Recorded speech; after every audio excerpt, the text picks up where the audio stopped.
मित्रों, मेरा नाम एजाज अहमद है। मैं जुलाई 2023 में यूपी पावर कॉर्पोरेशन लिमिटेड से अधीक्षण अभियंता के पद से सेवानिवृत्त हुआ हूं। मैंने 17 साल तक ओबरा पावर हाउस में, 18 साल तक शक्ति भवन मुख्यालय में विभिन्न पदों पर और 1 साल दक्षिणांचल विद्युत वितरण निगम लिमिटेड आगरा में अधीक्षण अभियंता रेट्स एवं इन्वेस्टिगेशन के पद पर कार्य किया है।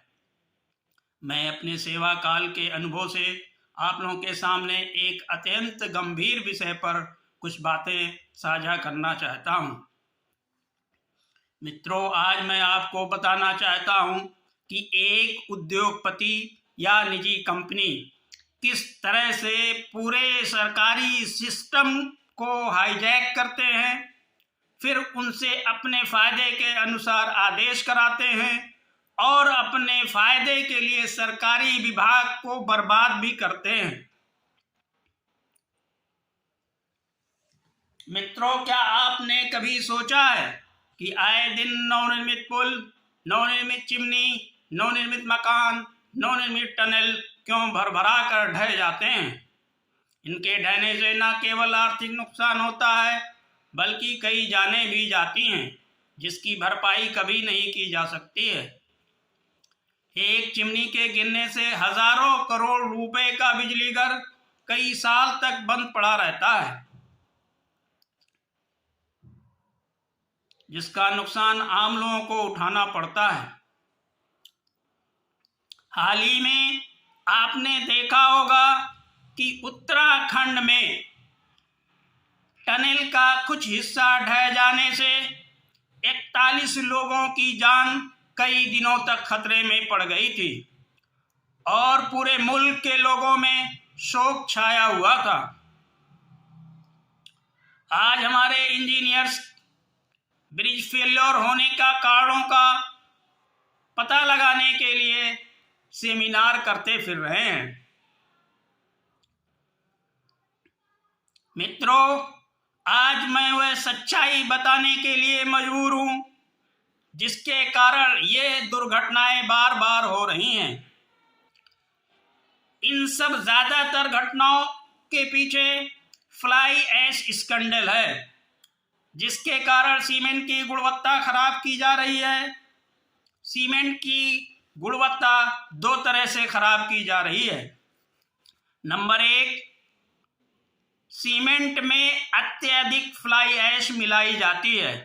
नंबर 2, सीमेंट में पॉन्ड ऐश भी मिलाई जाती है। मित्रों, ये बहुत ही गौर करने की बात है कि सीमेंट में फ्लाई ऐश मिलाए जाने से सीमेंट की इनिशियल स्ट्रेंथ कम हो जाती है और सीमेंट का सेटिंग टाइम बढ़ जाता है।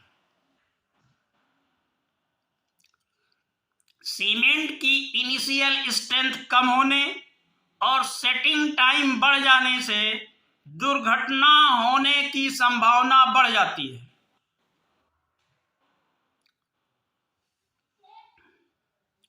ज्यादातर दुर्घटनाएं सरकारी कार्यों में होती हैं, क्योंकि सरकारी कार्यों में सीमेंट की कुछ न कुछ कमी की जाती है और खराब सीमेंट एवं कम मात्रा में सीमेंट इस्तेमाल होने से दुर्घटनाएं होती हैं।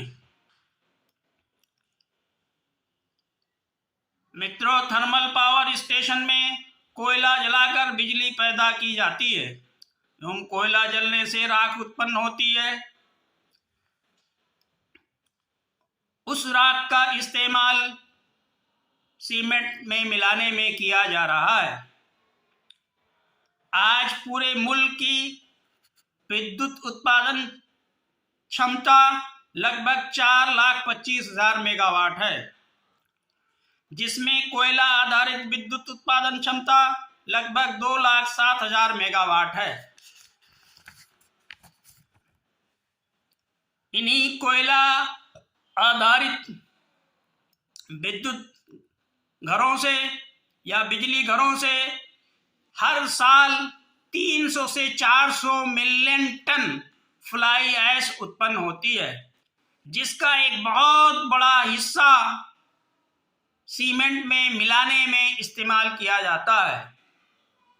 ये बहुत ही दिलचस्प बात है कि एक साल में 300 से 400 मिलियन टन फ्लाई ऐश उत्पन्न होती है और एक साल में 300 से 400 मिलियन टन सीमेंट का प्रोडक्शन भी होता है। मित्रों, मैं आपको बताना चाहता हूं कि 1999 में भारत सरकार ने एक गजट पेश किया, जिसमें कहा गया कि राख का इस्तेमाल सीमेंट निर्माण में, कंक्रीट ब्लॉक बनाने में, ईंट निर्माण और सड़क निर्माण में किया जा सकता है। मेरे समझ से राख का उपयोग सीमेंट निर्माण के लिए क्लिंकर बनाने में किया जाना अधिक उचित होगा, ना कि सीमेंट में मिलाया जाना। और आजकल फ्लाई ऐश का इस्तेमाल सीमेंट में अत्यधिक किया जा रहा है। मित्रों, ये ध्यान देने की बात है कि गजट 1999 में होता है, लेकिन 1989 यानी 1989 में ही परीक्षा 2x110 मेगावाट द्वारा एक सीमेंट कंपनी को राख दिए जाने का शर्तों के साथ एग्रीमेंट किया जाता है कि cement company dry fly ash system लगाएगी, जिसका खर्चा वो खुद बर्दाश्त करेगी। कुछ समय बाद ही ड्राई फ्लाई ऐश सिस्टम खराब हो जाता है या उससे कम राख निकल पाने के कारण ईएसपी हॉपर से सीधे प्लग से अवैध तरीके से राख निकाल कर दी जाने लगी। और इस तरह से अवैध तरीके से राख दी जाती रही, जिससे पावर हाउस ऐश जनरेटिंग स्टेशन बन गया, जिससे बिजली तो कम बनती थी किंतु राख भरपूर बनती थी। मानो वह बिजली घर फ्लाई ऐश जनरेट करने के लिए बनाया गया हो। मित्रों, ईएसपी हॉपर के प्लग से राख निकालने से ईएसपी के इलेक्ट्रोड डैमेज हो जाते हैं, आईडी फैन इंपेलर बार बार खराब होते हैं, बॉयलर प्रेशराइज होता है, जिससे बार बार मशीनें बंद होती हैं और फलतः बुरी तरह से जनरेशन प्रभावित होता है। अवैध तरीके से राख निकालने की वजह से परीक्षा विद्युत गृह का 2000 से 2010 तक 10 साल का औसत पीएलएफ 44% के करीब था और बाद में ये पीएलएफ गिरकर बहुत ही कम हो गया। उत्पादन गिरने की वजह तलाशने के बजाय तीसरा आईडी फैन लगा दिया गया। इसके बावजूद जनरेशन में कोई सुधार नहीं हुआ। अंत में उत्पादन बहुत कम हो जाने एवं महंगी बिजली के कारण 2x110 मेगावाट की मशीनों को बंद करना पड़ा। परीक्षा की तर्ज पर ओबरा बाता विद्युत गृह से भी ईएसपी हॉपर से राख विभिन्न एजेंसियों एवं मिलावटखोरों को दी जाने लगी, जिससे प्लांट पूरी तरह से बर्बाद होने लगा एवं उत्पादन अत्यधिक गिरने लगा। अतः जुलाई 2001 में मैंने आईडी फैन के इंपेलर डैमेज होने, ईएसपी के फील्ड आउट होने एवं उत्पादन गिरने का डाटा इकट्ठा कर उच्च अधिकारियों को पत्र लिखा। सीएमडी के हस्तक्षेप के बाद ओबरा में अवैध राख निस्तारण बंद कर दिया गया, जिससे उत्पादन में अत्यधिक वृद्धि हुई, किंतु कुछ महीनों के बाद धीरे धीरे पुनः अवैध तरीके से राख दी जाने लगी और 2004 में मेरा स्थानांतरण लखनऊ हो जाने के बाद अवैध राख निस्तारण पुनः चरम पर पहुंच गई एवं प्लांट पूरी तरह से डैमेज हो गया। अतः मैंने राख निस्तारण को रोके जाने हेतु सीवीसी को पत्र लिखा। सीवीसी ने मुख्य सचिव को जांच कर कार्रवाई करने का निर्देश दिया। तत्पश्चात सीएमडी ने मुझे बुलाकर प्रकरण के बारे में जानकारी ली एवं जांच रिपोर्ट के आधार पर सभी बिजली घरों से ईएसपी हॉपर से सीधे राख निकालने पर रोक लगाए जाने का आदेश निर्गत किया।